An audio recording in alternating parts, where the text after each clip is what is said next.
छोटी बात नहीं कहेगा, केवल एक बात कहूँगा कि अभी 1 साल पहले की बात है कि अंकिता भंडारी के साथ भी ऐसी अपमानजनक दरिंदगी हुई थी। और पूरे देश के, वो चाहे आपका विधानसभा सदन हो, चाहे लोकसभा सदन हो, चाहे राज्यसभा सदन हो, वहां उस पीड़िता की आवाज सब लोगों ने उठाई।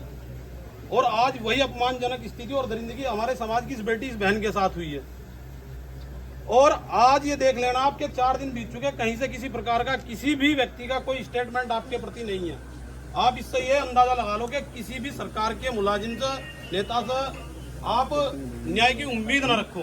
सरकार तो ऐसी है कि आपको न्याय मिलने वाला है नहीं। हर बार चाहे वो अधिकारों की लड़ाई हो, चाहे सम्मान की लड़ाई हो, हमेशा सड़क पर लड़कर हम लोगों ने अपना सम्मान बचाया है।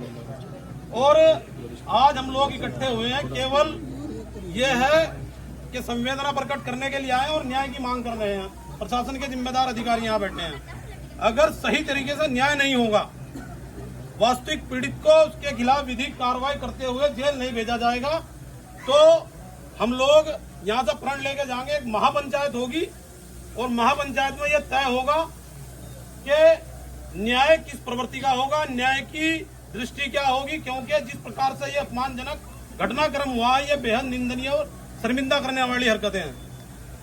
तो मैं अपनी वाणी को विराम देता हूं और आप लोगों से केवल यही बात कहता हूं कि भैया, जब तक तुम इस तरह की घटनाओं पर इकट्ठे होकर के केवल न्याय की गुहार लगाते रहोगे, इससे काम नहीं चलने वाला। आपको भी वही व्यवहार, अत्याचार उन लोगों के खिलाफ एक बार करना पड़ेगा। जब तक तुम हथियार नहीं उठाओगे, तब तक ये न्याय मिलने वाला नहीं है तुम्हें।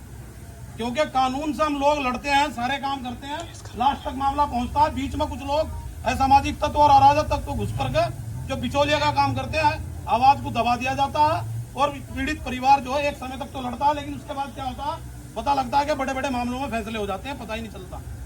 तो हमारा केवल इस गांव के खास करके लोगों से, और जो आज ये हुजूम की तादाद की दृष्टि में लोग आए हैं, उनसे केवल निवेदन है कि ऐसी घटनाओं पर सबसे ज्यादा अंकुश तभी लगेगा जब तक हमारे लोग फैसले की अपने मन में नहीं रखेंगे।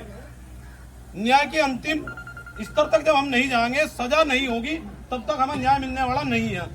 हम रोज इकट्ठे होते रहो, रोज घटनाएं हो रही है, हमारे साथ ही हो रही है। क्यों क्या होता है कि साल 1.5 साल में हम लोग फैसला कर लेते हैं और फिर उसी घटना की पुनरावृत्ति होती है, फिर उसका कोई और शिकार होता है। तो केवल आप लोगों से यही निवेदन है कि अगर न्याय नहीं मिलता है तो एक बड़े आंदोलन की यहाँ से आवाज बुलंद करने के लिए आह्वान किया जाएगा। और मैं आमंत्रित करता हूँ कि राष्ट्रीय अध्यक्ष जी आए और अपनी 2 बात सभी के समक्ष रखें। बड़े भाई योगेश प्रमुख जी भी हैं, अभी बड़े भाई योगेश प्रमुख जी हैं, वो अपनी 2 बात रखेंगे। उसके बाद राष्ट्रीय अध्यक्ष जी का जो दिशा निर्देश होगा, आप लोगों का जो गणमान्य अतिथि यहाँ पहुंचे उनका दिशा निर्देश होगा, हम लोग उस कार्रवाई को अमल में लाने का काम करेंगे। सभी को जय भीम। जय भीम जी। ऐसा है आज के साथ काम हुआ और हमारे अभी पता लगा कि सैनी समाज के लोग एक महापंचायत की उन्होंने कुछ दिन पहले, कल परसों शायद, हाँ कल ही। तो हमारी पहली बात तो किसी सैनी समाज से कोई लड़ाई नहीं है। हमारी लड़ाई उससे है जिसने गलत काम किया। और मैं आप लोगों से, प्रशासन से एक बात ये बोलना चाहता हूँ, अगर वो आपको नहीं मिल पा रहा, 4 दिन हो गए, आज करीब 3 से 4 दिन हो गए, यहाँ इतने लोग हैं, ढूंढ कर हम आपको दे देंगे, तो जेल भेज देंगे अगर आप लोगों को नहीं मिल पा रहा। और रही बात, अगर आप सोचते हैं कि उसका नाम काट देंगे, तो ये गलतफहमी निकाल देना, रिपोर्ट मुकदमा दर्ज है, उसका नाम कटेगा नहीं।